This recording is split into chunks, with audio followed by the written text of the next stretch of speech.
Menai Strait, Wales, year 60 AD, you freeze in the shoreline mud. 10,000 Roman soldiers surround you. Across the channel, torches burn bright. Women in black robes scream wildly. Their loose hair whips the wind. They hurl violent curses at you. You await the final attack order. Your enraged military commanders shout, "No legionary advances." Your blood turns instantly to ice. The XIV Legion Gemina halts completely. Rome's greatest killers paralyze in terror. Roman military doctrine lacks hesitation protocols. There is no manual for this. Tacitus records the exact historical anomaly. The soldiers stood entirely motionless. Their bodies remained exposed to arrows. Deep fear gripped the veteran ranks. The painted warriors did not cause this. The screaming women triggered the terror. Rome knew something modern history conveniently forgets. Mona was never just a desperate refuge. It operated as the ultimate command center. Sacred laws were forged here, curse singers thrived here. If you want to uncover exactly what Rome buried on that blood-soaked shoreline, subscribe right now. Keep watching and face the true historical horror. The Roman Empire had been hunting these religious practitioners for decades. Augustus tried to crush them. Claudius banned them outright. Anglesey represented the final address of an institution Rome considered an absolute existential threat. The women running between the battle lines were not civilians. They were not tragic collateral damage. They were actively executing a militarized religious ritual. Every single Roman soldier on that beach recognized the cursing rite. The Roman military intelligence network was vast. The army employed native Celtic translators. They utilized local embedded informants. They possessed 2 generations of deep surveillance regarding Druidic religious warfare. These veterans were not afraid of ghosts. They feared a highly specific psychological weapon. Torches illuminate the pitch-black water. Screams pierce the dense, freezing fog. The dark curse strikes the veterans. Heavy bronze shields drop downward. Iron-tipped spears hit the shoreline mud. Human hearts pound rapidly. The XIV Legion shatters psychologically. According to surviving administrative records, Rome classified the Druids as a hostile parallel government. They possessed total legal authority over Celtic society. They controlled the oral history. They dictated the terms of war. A man excommunicated by the Druids suffered social death instantly. When Claudius accelerated the purges in Gaul, the surviving elite fled westward. They all funneled toward this exact Welsh island. The impending massacre on Anglesey was never a standard battlefield engagement. Suetonius Paulinus executed a targeted institutional decapitation. To reach this shore, Suetonius made an insane gamble. He stripped 2 full legions from active garrison duty. He left the entire southeastern flank of Roman Britain completely exposed. Military scholars often label this troop movement strategically reckless. It was never reckless. It was a calculated priority. The Menai water churns violently. The feminine screaming intensifies. The flames wave frantically. A dark wall blocks the sanctuary. Rome hesitates. Officers draw steel gladius swords. They threaten their own men. The freezing soldiers still refuse. The curse holds them down. The female practitioners commanding the shoreline held roles lacking any Roman equivalent. They functioned as living biological archives. They memorized centuries of intricate curse law. They orchestrated brutal sacrifice protocols. They engineered complex anti-Roman ritual warfare doctrine. Rome needed these specific women dead far more than the armed men beside them. The warriors represented a temporary physical barrier. The women represented an eternal cultural virus. The Roman general understood the assignment perfectly. Destroying the swords wins the day. Destroying the living memories wins the century. A chilling question remains hidden in the ashes. What exactly was this cursing rite? Why did Roman military intelligence consider a song so operationally dangerous that it required a total massacre? Rome did not invent this profound psychological dread. They inherited it directly from the Republic's greatest butcher. Julius Caesar explicitly documented this exact nightmare. Book 6 of his Gallic Wars isolates the structural threat. The Druids operated as the absolute supreme authority in Celtic society. They commanded the fierce warrior aristocracy. They completely controlled every complex legal judgment. They monopolized religious practice. Most critically, they held the terrifying power to declare war. Caesar noted a chilling social reality. A man excommunicated from Druidic rites suffered immediate social death. He lost all legal standing instantly. He was permanently excluded from communal sacrifice. This was a brutal death sentence without a sword. By 60 AD, Rome had spent a century executing these shadow rulers across Gaul. The Roman state systematically stripped them of legal recognition. Emperor Claudius formally outlawed the entire religion in 54 AD. He did not act out of pious Roman superstition. He acted to crush a highly organized parallel government. Every surviving elite Druid in Gaul fled the continent. Most fled directly to Mona. Understand this critical pattern interrupt. The assault on Anglesey was never a standard military campaign. It was a targeted institutional decapitation disguised as combat. Suetonius Paulinus gambled the entire province on this strike. He deliberately left the eastern flank entirely exposed. He marched his elite killing squads into the frozen west. The screaming women held unique operational value. They were not traditional priestesses in any Roman sense. They functioned as living biological hard drives. They stored centuries of undocumented curse law. They memorized complex sacrifice protocols. They engineered anti-Roman ritual warfare doctrine. Without them, the ancient Celtic resistance permanently dies. Rome needed their brains destroyed immediately. Look at the buried physical evidence. In 1943, British military engineers broke ground on Anglesey. Royal Air Force construction crews excavated a new runway. Their heavy machinery hit massive iron deposits. They unearthed a sprawling votive lake. Over 150 sacred artifacts emerged from the deep mud. Heavy iron slave chains, massive bronze cauldrons, shattered war chariot wheels, bent sacrificial swords, human and animal bone fragments. The Llyn Cerrig Bach hoard fundamentally altered modern archaeology. It proved Mona operated as a massive pan-Celtic depository. It was the pulsing heart of an international religious network. Carbon dating confirms continuous ritual deposits for 4 centuries. Then the physical timeline violently snaps.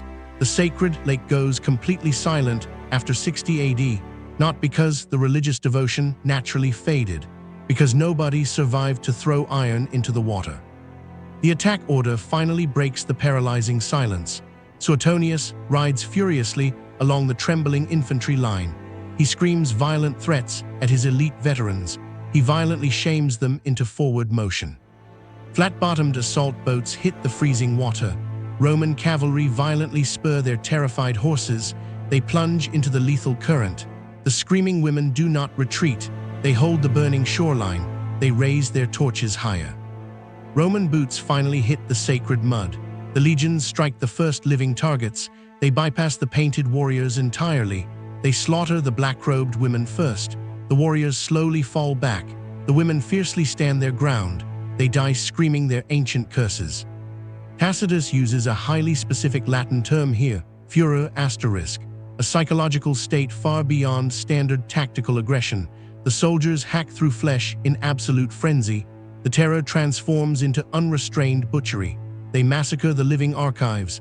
The killing is cold and systematic. Thick blood soaks the ancient soil. The ancient oak grove stands waiting. Here the official historical blueprint violently fractures.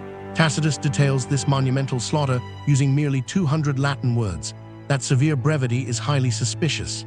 An institutional eradication of this scale demands immense documentation. He briefly mentions shattered altars. He dismisses their deep theology as savage superstition. Then he aggressively pivots directly to Boudicca's massive rebellion. The primary historical record abruptly goes totally dark. Every modern military historian accepts this fragmented text blindly. They quote those sparse sentences as absolute gospel.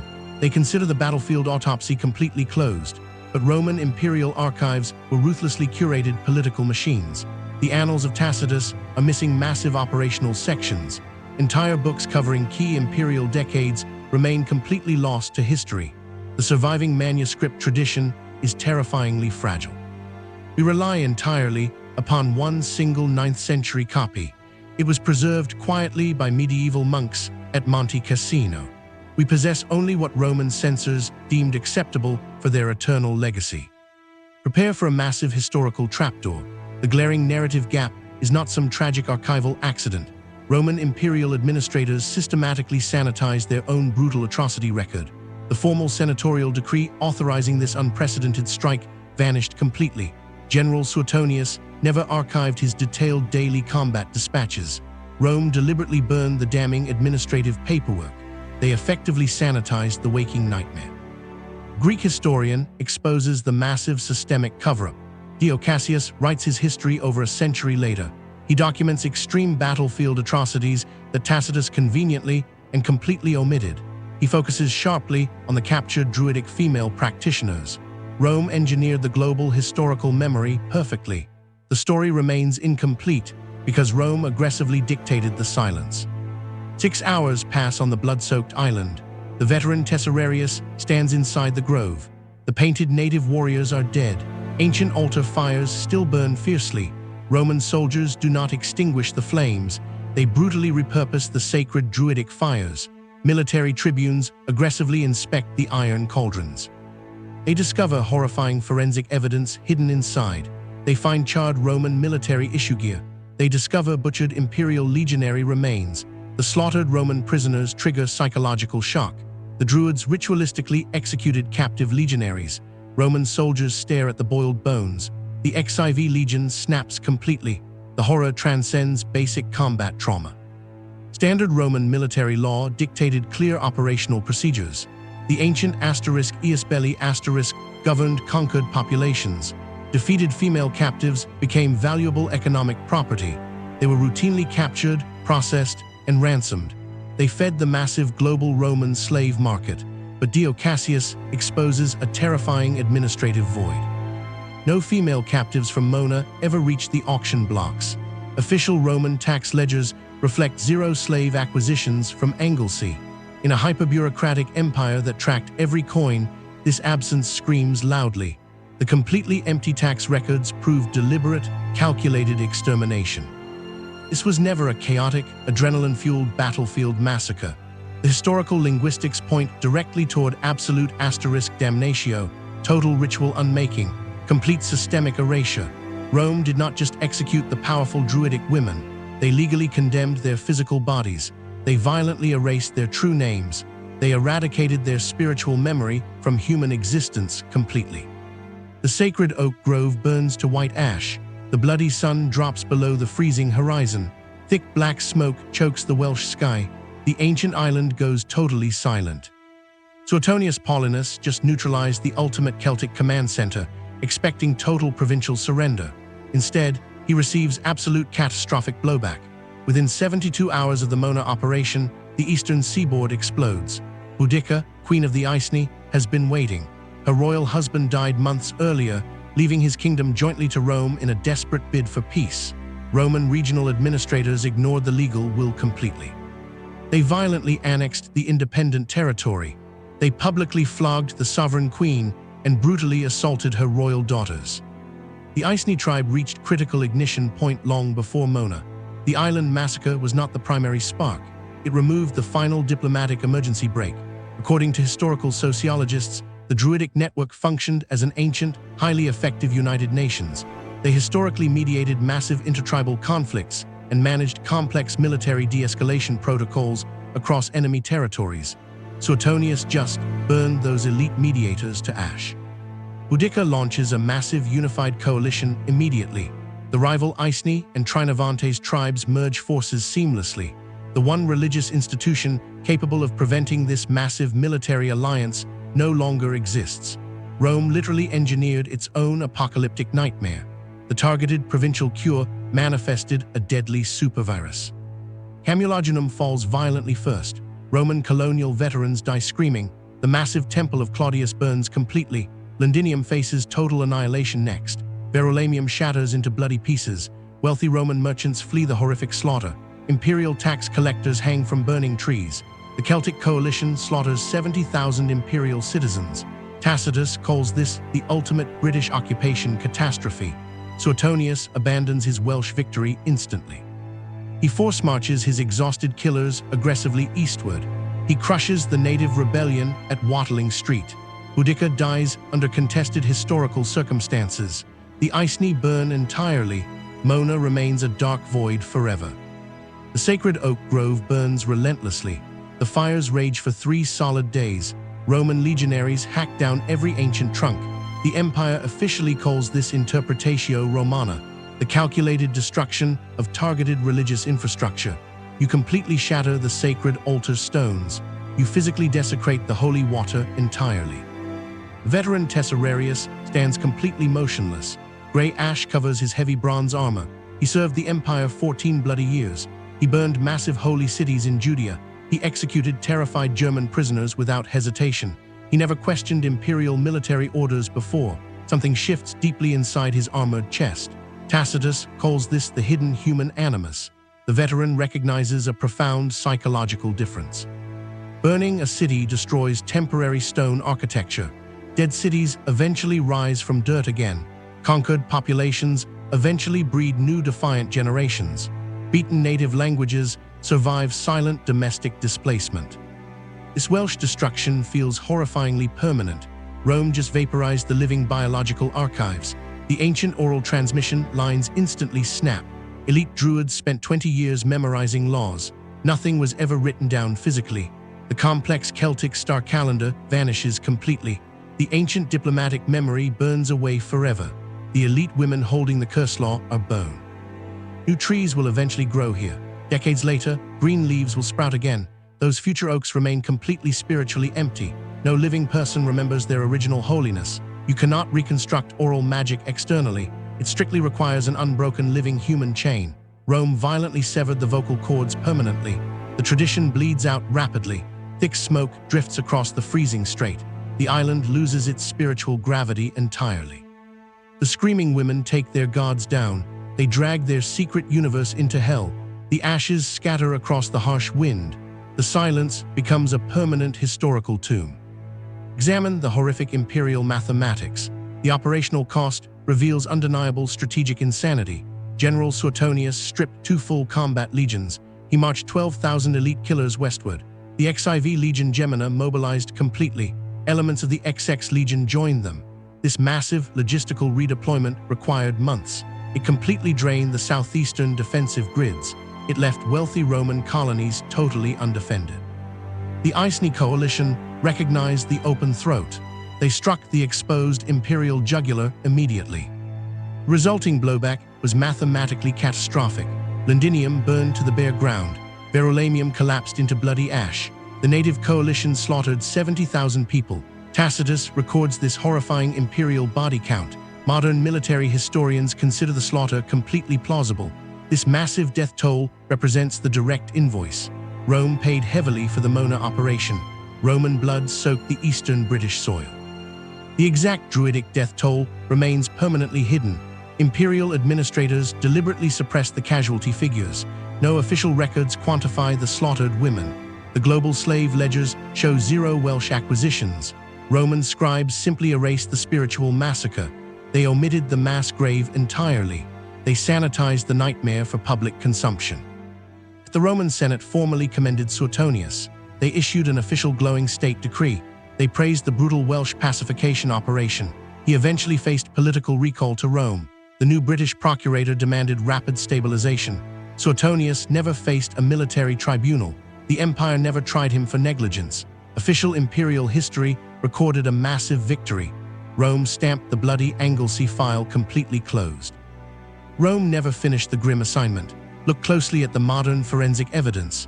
In 1943, British military bulldozers dug deep. Royal Air Force engineers prepared bomber runways. Heavy machinery carved through ancient peat. They ripped into the Llyn Cerrig Bach bog. They exposed 150 sacred objects. Rome only touched the shallow island shoreline. They never drained the deep holy water. The thick black mud preserved the ancient truth. Heavy iron slave chains lay perfectly intact. Massive bronze cauldrons survived the Roman fires. Ritualistically bent iron swords defied the erasure. The National Museum of Wales holds them today.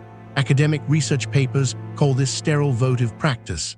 Unpack that sanitized archaeological terminology instantly. It hides a massive historical rebellion. Rigorous carbon dating reveals a terrifying chronological truth.